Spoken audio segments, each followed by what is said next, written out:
¿Por qué es tan complicado trabajar en equipo dentro de las organizaciones? ¿Qué es lo que nos impide llegar de una manera colaborativa a cumplir ciertos objetivos? En este video vamos a analizar de una manera muy sencilla el por qué no podemos trabajar en equipo, pero también te vamos a dar tips y herramientas específicas que puedas llevarlos a tu empresa para que en el mediano plazo las personas en tu organización puedan trabajar en equipo. Soy Iván Martínez Lima y te doy la bienvenida a Desarrollo Profesional, un canal donde podrás conocer tips, herramientas y metodologías que harán que tu empresa sea más competitiva. Este video está enfocado principalmente a dueños de empresa y líderes formales de las organizaciones. Esto más que nada porque los cambios que son necesarios para que tu gente pueda colaborar y pueda trabajar en equipo implican que los tomadores de decisiones lleven a cabo y ejecuten las acciones que aquí te vamos a proponer. Para comenzar, es necesario tener claro por qué no podemos trabajar en equipo.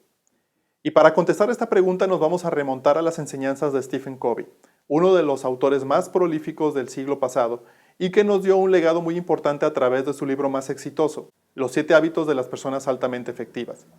Ahí Stephen Covey nos da una pista del por qué no podemos trabajar colaborativamente con otras personas.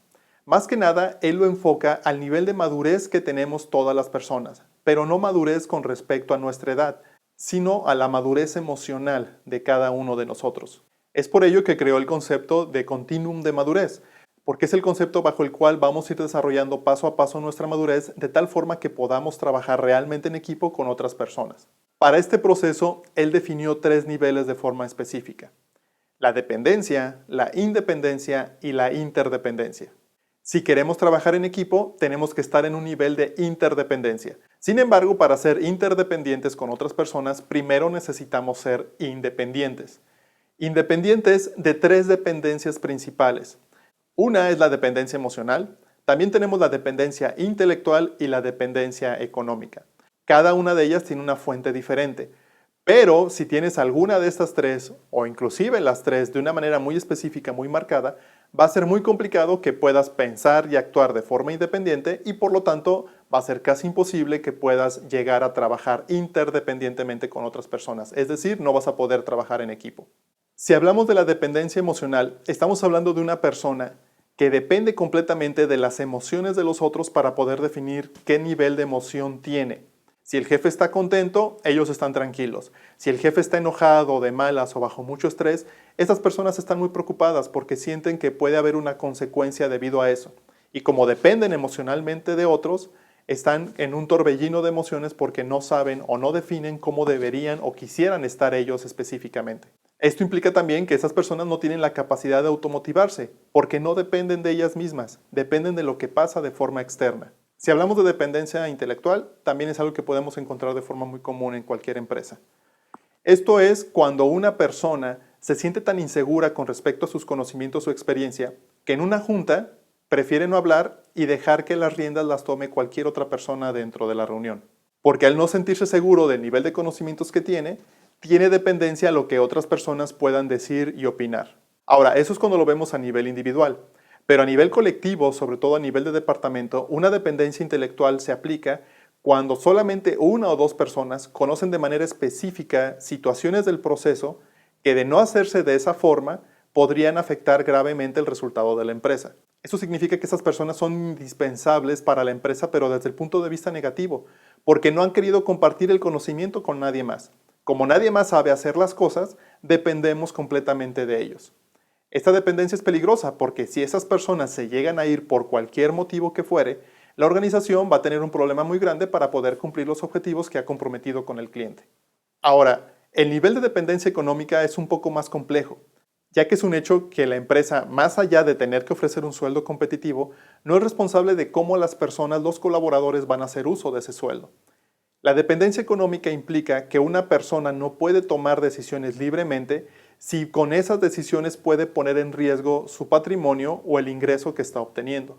Esto implica que a lo mejor la persona le dice siempre que sí a todo al jefe porque no quiere arriesgarse a que el jefe piense que está en contra de él y que por eso pueda perder su sueldo. Esto también implica cuando existen bonos dentro de la organización que las personas van a hacer todo lo que sea necesario para ganarse el bono, pero simplemente por eso, porque quieren ganarse el bono. No les interesa nada más, no les interesa realmente el beneficio en común y ni siquiera les interesa su propio desarrollo, siempre y cuando puedan obtener el incentivo económico que la empresa les ha puesto. Si lo analizas desde estas perspectivas, desde estas dependencias, es casi imposible que las personas puedan trabajar colaborativamente. Si tú pones a un grupo de personas que tienen alguna de estas tres dependencias muy marcadas y que por lo general no te vas a dar cuenta o no te lo van a decir, al momento de que quieres que trabajen en equipo, cada una de ellas va a estar viendo por sus propios intereses y va a ser mucho más complicado que puedan alcanzar el objetivo en común.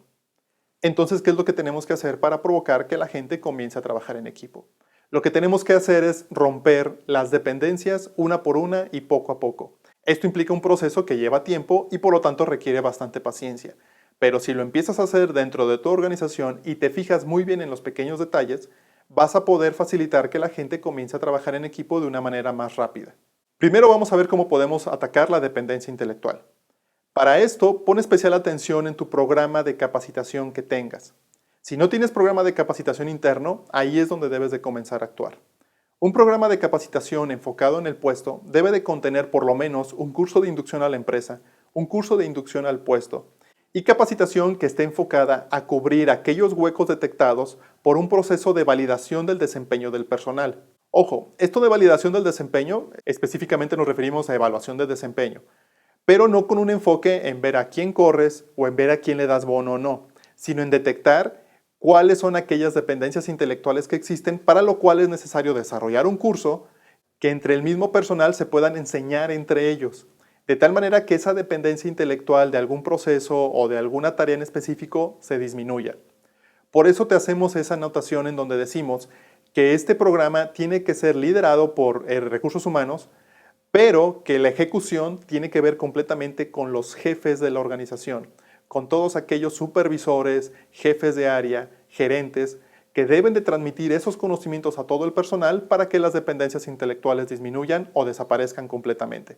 Por supuesto que este es un proceso que lleva tiempo, pero si lo haces de manera específica y continua, vas a ver los resultados en mediano plazo. Con esto nos referimos de 3 a 6 meses. Otra cosa que funciona muy bien para poder bajar la dependencia intelectual es que tu organización comience a hablar con respecto a procesos, no a departamentos. Esto implica que ya no tengo que echarle la culpa de las cosas que suceden en mi departamento a otro.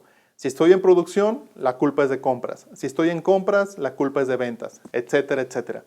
Esto es algo que ya no funciona, es del siglo pasado. Lo que debemos de hacer es enfocarnos completamente a procesos, ver todas las áreas que se involucran para que se pueda dar un resultado y poner metas en comunes. Esto implica que si pones un premio o un castigo relacionado a esa meta, va para todas las personas que están involucradas en ese proceso. Si por ejemplo queremos mejorar la calidad, no es específicamente al área de producción solamente a quien le vamos a dar el premio o castigo, también al área de compras y al área de almacén, porque los materiales que llegan a producción dependen específicamente de ellos. También a las personas de planeación e inclusive a las personas de ventas, a todos los departamentos que tengan que ver con algo para que la producción con calidad se pueda dar. Las metas tienen que ser comunes. Esto implica que si hay algún premio se tiene que repartir entre todos y si hay una consecuencia tiene que aplicar para todos. Cuando hacemos esto, las personas van a comenzar a hablar en procesos, con respecto a procesos, en lugar de seguir tirándole basura, por no decir otra palabra, a otros departamentos. Van a darse cuenta que todos dependen de todos y esto va a facilitar que ese proceso de pensamiento que tiene que ver con el trabajo colaborativo se empiece a formar de manera más contundente en tu empresa. Con respecto a la dependencia emocional, hay algo que puedes hacer de manera muy contundente. Tienes que hacer que todo tu equipo se conozca a un nivel personal. Por supuesto que entre más grande es tu empresa, esto es más complejo, pero no dijimos que esto fuera sencillo, simplemente lo que comentamos es que sí funciona. Tienes que hacer que las personas conozcan las características que tienen sus compañeros para que precisamente puedan estar prevenidos o puedan saber por qué de repente alguien puede llegar triste, por qué alguien puede llegar enojado, por qué alguien puede llegar en un estado de ánimo específico. Si conocemos un poco más de las personas, podemos estar en una conexión completamente diferente con nuestros compañeros y empezar a colaborar un poco más, porque sabemos qué es lo que les gusta, qué es lo que les molesta y cómo deberíamos de trabajar para que todos simplemente estemos en un lugar donde nos guste estar. Para esto ayudan mucho las sesiones de team building, que son las sesiones de trabajo en equipo, pero donde sacas a las personas a que hagan actividades en conjunto, y los convivios. Y un tip adicional es que evalúes de forma activa la vivencia de valores, es decir, qué tanto viven los valores las personas dentro de tu organización. En el canal hablamos de una forma específica de cómo puedes evaluar esto a través de una evaluación 360 grados, pero te vamos a poner ese video aquí en los enlaces para que puedas revisarlo y para que conozcas que sí hay una forma de poder medir cómo viven los valores dentro de tu empresa. Ahora, la dependencia económica es algo un poquito más complicado, pero yo te voy a hacer unas sugerencias muy específicas. La primera y más específica de ellas es que compartas los éxitos, pero realmente lo compartas con la organización. Es decir, que en la medida en que los salarios de las personas correspondan al nivel del éxito obtenido, vas a ver una diferencia en el nivel de compromiso que las personas van a tener en tu empresa. Es un hecho que la situación económica del país donde estés o de la ciudad donde te encuentres puede ser diferente. Y no en todos los casos va a ser factible, por ejemplo, simplemente decir vamos a aumentar los sueldos. Pero también me ha tocado ver muchas organizaciones donde se busca que los sueldos sean lo más competitivos posibles, y esto es mantenerlos en la media o por debajo de la media de la zona económica donde se vive, y los dueños ostentan todo el dinero que están ganando de la empresa a través de sus autos, terrenos, viajes, etc. Debes de tomar en cuenta que las personas se fijan en esto.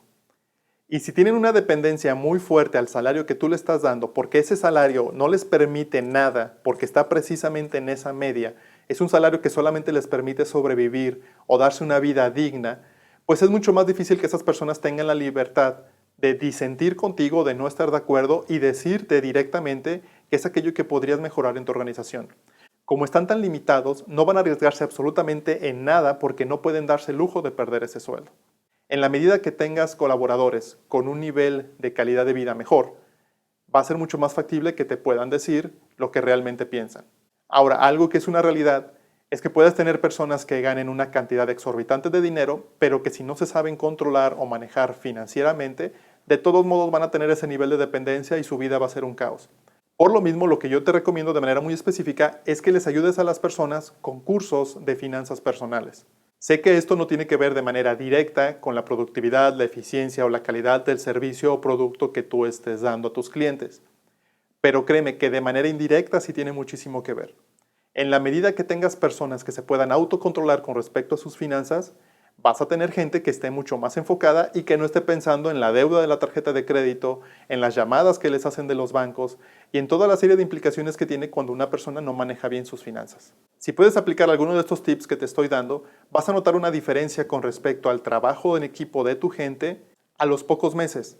Si no puedes hacerlo en toda tu organización, por lo menos hazlo con las personas que quieres que hagan un trabajo colaborativo de manera en específico. Si vas a hacer un equipo de trabajo que se encargue, por ejemplo, de implementar ISO 9000 o se encargue de implementar 5S, maneja una meta en conjunto para todas esas personas. Hazles ver que el beneficio de lograr esa implementación, de lograr ese objetivo va a ser para todos, incluyendo a lo mejor los miembros de su departamento que colaboren para que puedan lograr la meta establecida. Genera convivios entre ellos para que se puedan conocer mejor y que puedan ayudarse viendo no nada más qué es lo que está a nivel del trabajo, sino también a nivel personal, qué es lo que algunos de ellos puedan tener, que otras personas les puedan ayudar. Y garantiza que toda la información que se está generando en ese proyecto o en esa actividad donde requieres que se trabaje en equipo sea compartida entre todos, que no haya una persona que sepa más que las demás con respecto a ese proyecto. Por supuesto que va a haber niveles de experiencia individual que deben tomarse en cuenta, pero debe de ser completamente compartido. Toda la información debe de ser compartida. Si deseas ayuda para implementar cualquiera de estos tips que te hemos dado, no dudes en contactarnos. Estoy seguro que te podemos ayudar a que tu empresa cada vez se haga más trabajo colaborativo, es decir, trabajo en equipo. Sin más, te agradezco por el tiempo que dedicaste para ver este video. No dudes en compartirlo y nos vemos en el siguiente video del canal. Hasta luego.